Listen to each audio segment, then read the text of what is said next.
ನಮಸ್ಕಾರ, ಪ್ರತಿಧ್ವನಿ ವೀಕ್ಷಕರಿಗೆ ಸ್ವಾಗತ. ಮಹದೇವಪ್ಪನವ್ರು ಏನು ಹೇಳಿದ್ರು ಅನ್ನೋದನ್ನ ಒಂದ್ಸಲ ರೀಕಾಲ್ ಮಾಡೋಣ. ನಾಯಕತ್ವದ ಚರ್ಚೆ ಎಲ್ರಿ ಇದೆ. ಹೈಕೋರ್ಟು ಪದೇ ಪದೇ ಬೀದಿ ನಾಯಿಗಳನ್ನೆಲ್ಲ ಹಿಡಿದು ಒಳಗಾಕಿ ಅಂತ ಹೇಳ್ತಿದ್ದಾರೆ. ಇಲ್ಲಿ ರಾಜಕೀಯ ನಾಯಕತ್ವ ಗಟ್ಟಿಯಾಗಿದೆ. ನಾಯಕತ್ವ ಬದಲಾವಣೆ ವಿಚಾರಕ್ಕೂ ಹೈಕೋರ್ಟ್ ಬೀದಿ ನಾಯಿಗಳನ್ನ ಒಳಗಾಕಿ ಅನ್ನೋದಕ್ಕೆ ಅಲ್ಲ, ಈಗ ಸುಮ್ಮನೆ ಅದೇ ಬೀದಿಯಲ್ಲಿ ಮಾತಾಡೋದೆಲ್ಲ ಭಯ ಮುಗಿಸ್ಬೇಕು ಅಂತ ನನ್ಗೆ ಗೊತ್ತಿಲ್ಲ. ನಾನು ಹೈಕೋರ್ಟ್ ಹೇಳಿದ್ದೆ, ನೀವು ಹೆಂಗೆ ಹೇಳ್ತಾರೆ ಐ ಡೋಂಟ್ ನೋ. ಕಂಪ್ಯಾರಿಸಮ್ ಅಲ್ಲಿ ನಾಯಕ ಹೇಳೋದ್ರಲ್ಲ ಇವರು, ಅದಕ್ಕೆ ಕೇಳಿದ್ರೆ ಹೇಳಿದ್ದು ಹೆಂಗಿತ್ತು ಗೊತ್ತಾ ಸರ್? ಅದೇ ಬೀದಿಗಳೆಲ್ಲ ಐ ಡೋಂಟ್ ನೋ. ನನಗೆ ಗೊತ್ತಿಲ್ಲಪ್ಪ, ನೀವೇ ಇದು ಮಾಡ್ಕೊಂಡು ನಾ ಹೇಳಿದನ ನೀವು ಹೇಳ್ತಿದ್ರಿ. ಇಲ್ಲಿ ನಾಯಕತ್ವ ಗಟ್ಟಿಯಾಗಿದೆ, ಪ್ರಶ್ನೆನೇ ಇಲ್ಲ. ಪದೇ ಪದೇ ಕೆಲವು ಶಾಸಕರುಗಳು ಸಚಿವರುಗಳೇ ಬಹಿರಂಗವಾಗಿ ಹೈಕಮಾಂಡ್ ಮಧ್ಯಪ್ರವೇಶ ಮಾಡಬೇಕು, ಒಂದು ಕ್ಲಾರಿಟಿ ಕೊಡಬೇಕು ಅಂತ ಹೇಳ್ತಾ ಇದ್ರು. ಹೈಕಮಾಂಡ್ಗೆ ಡೈರೆಕ್ಷನ್ ಕೊಡೋರು ಯಾರು? ನಾನು ನೀವು ಕೊಡಕ್ಕದ್ದ? ಅವರು ನಮಗೆ ಕೊಡಬೇಕು. ಬಾಲನೇ ನಾಯಿ ಅಳ್ಳಾಡಿಸಿದ್ರೆ ನಾಯಿಗಳದ್ದು ಸ್ವಲ್ಪ ನಾಯಿಗೂ ಎಮ್ಎಲ್ಎಗೆ ಏನು ಸಂಬಂಧ?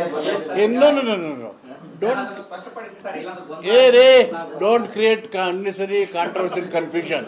ಮಹದೇವಪ್ಪನವರು ಈ ಸ್ಟೇಟ್ಮೆಂಟ್ ಕೊಡ್ತಾ ಇದ್ದ ಹಾಗೆ ಮೊದಲು ರಿಯಾಕ್ಷನ್ ಕೊಟ್ಟಿದ್ದು ಯಾರು ಅಂತ ಕೇಳಿದ್ರೆ ಅದು ಡಿ.ಕೆ. ಸುರೇಶ್ ಅವರು ಅದೇ ಪದವನ್ನ ಬಳಸಿ ಅದೇ ರೀತಿ ಟಾಂಗ್ ಕೊಡ್ತಾರೆ. ಅದು ಹೇಗಿತ್ತು ಅಂತ ನೋಡಿ.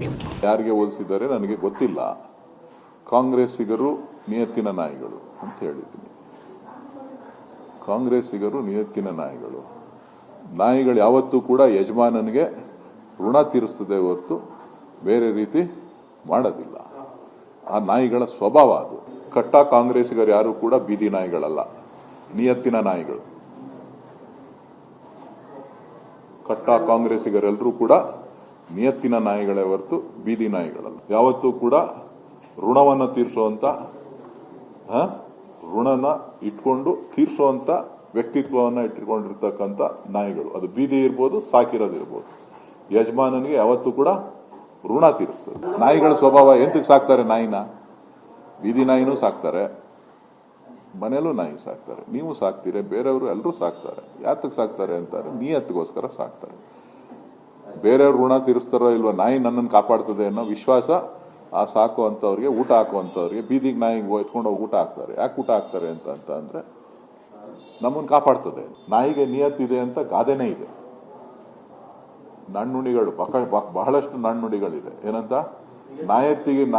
ನಾಯಿಗಿರ ನಿಯತ್ತು ನಿಮ್ಗಿಲ್ವಲ್ಲೋ ಅಂತ ಹೇಳಿ ಜನ ಮಾತಾಡುವಂತ ನಾಣ್ಣುಡಿಗಳನ್ನ ಸಾಕಷ್ಟು ಕೇಳಿದೀವಿ. ಶಿವಕುಮಾರ್ ಅವರು ಕೂಡ ಈ ಬಗ್ಗೆ ಪ್ರತಿಕ್ರಿಯೆ ಕೊಡ್ತಾರೆ. ಮೊದಲಿಗೆ ಆ ಪ್ರತಿಕ್ರಿಯೆ ಹೇಗಿತ್ತು ಅಂತ ನೋಡ್ಕೊ ಬನ್ನಿ. Is a very big man.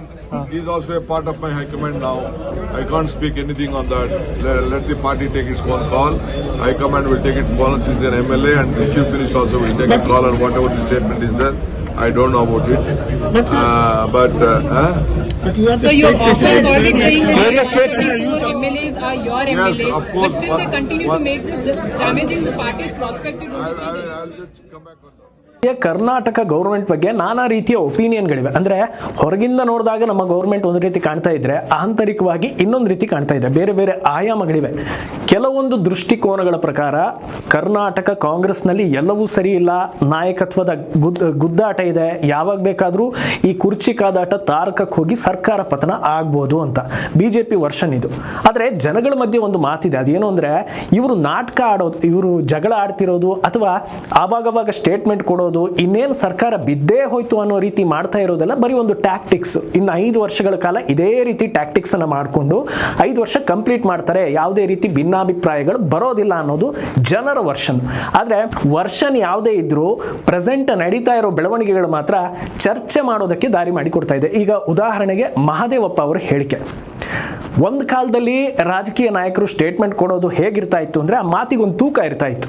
ಪರೋಕ್ಷವಾಗಿ ಟಾಂಗ್ ಕೊಡ್ತಾ ಇದ್ರು, ಇಲ್ಲ ನೇರವಾಗಿ ಹೇಳಿದ್ರು, ಯಾರಿಗೂ ಹಾನಿಯಾಗದಂತೆ ಆ ಪದಗಳ ವಿಚಾರದಲ್ಲಿ ಸ್ವಲ್ಪ ಹುಷಾರಾಗಿರ್ತಿದ್ರು. ಇಂತಿಂಥದ್ದೇ ಪದಗಳನ್ನು ಉಪಯೋಗಿಸ್ಬೇಕು, ಇಂಥದ್ದು ಹೇಳಿದ್ರೆ ನಾನೊಬ್ಬ ರಾಜಕಾರಣಿ ಅನ್ನೋದಕ್ಕೆ ಸುಟೇಬಲ್ ಅನ್ನೋ ಥರ ಥಿಂಕ್ ಮಾಡ್ತಾ ಇದ್ರು. ಆದರೆ ಈಗ ನಾಯಿ, ಬೆಕ್ಕು, ಇನ್ನೊಂದು ಮತ್ತೊಂದು ಎಲ್ಲ ಬರ್ತಾ ಇದೆ. ಈಗ ಮಹದೇವಪ್ಪನವರು ನಾಯಿ ಅನ್ನೋ ಪದವನ್ನು ಬಳಸಿದ್ದು, ಅವರದಕ್ಕೆ ಆಮೇಲೆ ಸಮರ್ಥನೆ ಕೊಟ್ಟರು, ನಾನು ಯಾವುದೋ ಕೋರ್ಟ್ ಹೇಳಿದ್ದು ಯಾರಿಗೂ ಹೇಳಿದ್ದಲ್ಲ ಅಂತ. ಆದರೆ ಸದ್ಯದ ಪರಿಸ್ಥಿತಿಯಲ್ಲಿ ಇಂಥ ಪದಗಳು ಬರ್ತವೆ ಅಂದರೆ ಅದು ಸುಮ್ಮನೆ ಬಂದಿರೋದಿಲ್ಲ, ಉದ್ದೇಶಪೂರ್ವಕವಾಗಿ ಯಾರಿಗೋ ಟಾಂಗ್ ಕೊಡೋದಕ್ಕೆ ಹೇಳಿರ್ತಾರೆ ಅನ್ನೋ ವ್ಯಾಖ್ಯಾನ ಬರೋದು ಸಹಜ.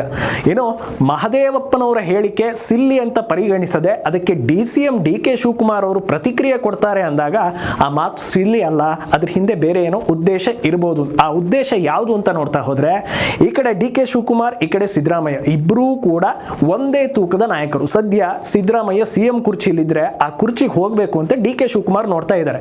ಎದುರಿಗೆ ಬಂದಾಗ ಇವರಿಬ್ರು ಹೇಳೋದೇನು, ಹೈಕಮಾಂಡ್ ಏನು ಹೇಳುತ್ತೋ ಅದೇ ಫೈನಲ್ಲು, ನಮ್ಮಲ್ಲಿ ಯಾವುದೇ ಗುದ್ದಾಟ ಇಲ್ಲ, ಎಲ್ಲವನ್ನು ಹೈಕಮಾಂಡ್ ತೀರ್ಮಾನ ಮಾಡುತ್ತೆ ಅಂತ. ಆದರೆ ಎರಡೂ ಬಣಗಳಲ್ಲಿ ಗುರುತಿಸಿಕೊಂಡವರು ಆಗಾಗ ಒಂದೊಂದು ಸ್ಟೇಟ್ಮೆಂಟ್ ಕೊಡೋದನ್ನು ನೋಡಿದರೆ ನಾನು ಹೇಳೋಕ್ಕಾಗದೇ ಇರೋದನ್ನು ಅವನು ಹೇಳಿ ಅನ್ನೋ ರೀತಿ ಇವರೇ ಪ್ಲಾನ್ ಮಾಡಿ ಬಿಡ್ತಾ ಇದ್ದಾರಾ, ಈ ರೀತಿ ಬಿಡೋ ಮೂಲಕ ನಮ್ಮಲ್ಲಿ ಜಗಳ ಇದೆ ಅನ್ನೋದು ಬೇರೆಯವರಿಗೆ ಕಾಣೋ ರೀತಿ ಮಾಡ್ತಾ ಇದ್ದಾರಾ ಅನ್ನೋದು ಎಲ್ರಿಗೂ ಅನಿಸುತ್ತೆ. ಇದು ಜನರಿಗೆ ಅನಿಸ್ತಾ ಇರೋದು.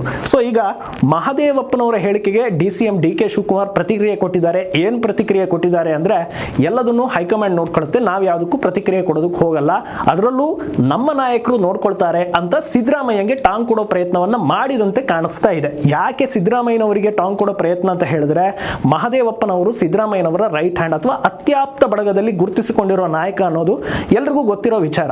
ಅವರೇ ಎಲ್ಲ ಸರಿ ಮಾಡ್ತಾರೆ ಅಂದ್ರೆ ಅವ್ರ ಶಿಷ್ಯಂಗೆ ಅವರೇ ಬುದ್ಧಿ ಹೇಳಿ ಅನ್ನೋದನ್ನ ಹೇಳಿದ್ರ ಅನ್ನೋ ರೀತಿ ಅನ್ನಿಸ್ತಾ ಇದೆ.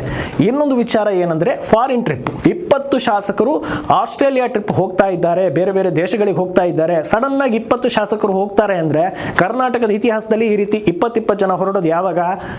ಒಂದು ಪಾರ್ಟಿನ ಬಿಟ್ಟು ಇನ್ನೊಂದು ಪಾರ್ಟಿ ಹೋಗಿ ಬೇರೆ ಸರ್ಕಾರ ಮಾಡೋ ಪ್ಲಾನ್ ಇದ್ದಾಗ ಮಾತ್ರ. ಸೊ ಈಗ ಇವರು ಹೊರಡ್ತಾ ಇರೋದು ಕೂಡ ಅದೇ ರೀತಿ ಸೌಂಡ್ ಮಾಡ್ತಾ ಇದೆ. ಇದನ್ನೆಲ್ಲ ನೋಡ್ತಾ ಇದ್ರೆ BJP ವರ್ಷನ್ ಏನು, ಗ್ಯಾರಂಟಿ ಕೊಟ್ಟಿರೋ ಸರ್ಕಾರಕ್ಕೆ ಗ್ಯಾರಂಟಿ ಇಲ್ಲ, ಯಾವಾಗ ಬೇಕಾದ್ರೂ ಬಿದ್ದೋಗ್ಬೋದು, 20 ಜನ ರೆಬೆಲ್ ಆಗಿದ್ದಾರೆ ಅಂತ. ಆದ್ರೆ ಜನರ ಕಣ್ಣಿಗೆ ಕಾಣಿಸ್ತಾ ಇರೋದೇನು, ಇದೆಲ್ಲ ಇವರ ಟ್ಯಾಕ್ಟಿಕ್ಸು, ಇದು ಹೀಗೆ ಇರುತ್ತೆ, ಇನ್ನು 5 ವರ್ಷಗಳ ಕಾಲ ಹೀಗೆ ನಡ್ಕೊಂಡು ಹೋಗುತ್ತೆ, ಎಲ್ಲೂ ಏನೂ ಆಗೋದಿಲ್ಲ, ಆದ್ರೆ ಏನಾದ್ರೂ ಆಗಿರೋ ತರ ಇರುತ್ತೆ ಅನ್ನೋದು. ಇನ್ನು ಈ ಎಲ್ಲಾ ವಿಚಾರಗಳ ಬಗ್ಗೆ ವಿಮರ್ಶೆ ಮಾಡಬೇಕಾದವರು, ಮಾತಾಡಬೇಕಾದವರು, ದನಿ ಏರಿಸಬೇಕಾದವರು ಯಾರು ಅಂದ್ರೆ ವಿಪಕ್ಷದಲ್ಲಿರೋ BJP. ಆದ್ರೆ ವಿಪಕ್ಷದ ನಾಯಕರು ಹೇಗೆ ಕೆಲಸ ಮಾಡ್ತಾ ಇದ್ದಾರೆ ಅನ್ನೋದು ನೀವೇ ನೋಡ್ತಾ ಇದ್ದೀರಾ. ಅಶೋಕ್ ಅವ್ರ ಸ್ಟೇಟ್ಮೆಂಟ್ ಹೇಗಿರುತ್ತೆ, ವಿಜಯೇಂದ್ರ ಅವರ ಸ್ಟೇಟ್ಮೆಂಟ್ ಹೇಗಿರುತ್ತೆ, ಉಳಿದವರ ನಡೆ ಹೇಗಿದೆ ಅನ್ನೋದನ್ನ ನೀವೇ ನೋಡ್ತಾ ಇದ್ದೀರಾ. ಇದು ಪ್ರಸ್ತುತ ಕರ್ನಾಟಕದ ರಾಜಕೀಯ ಪರಿಸ್ಥಿತಿ. ಹೆಚ್ಚಿನ ವಿಡಿಯೋಗಳಿಗೆ ಪ್ರತಿಧ್ವನಿ ಯೂಟ್ಯೂಬ್ ಚಾನೆಲ್ ಸಬ್ಸ್ಕ್ರೈಬ್ ಮಾಡಿ, ಬೆಲ್ ಐಕಾನ್ ಕ್ಲಿಕ್ ಮಾಡಿ.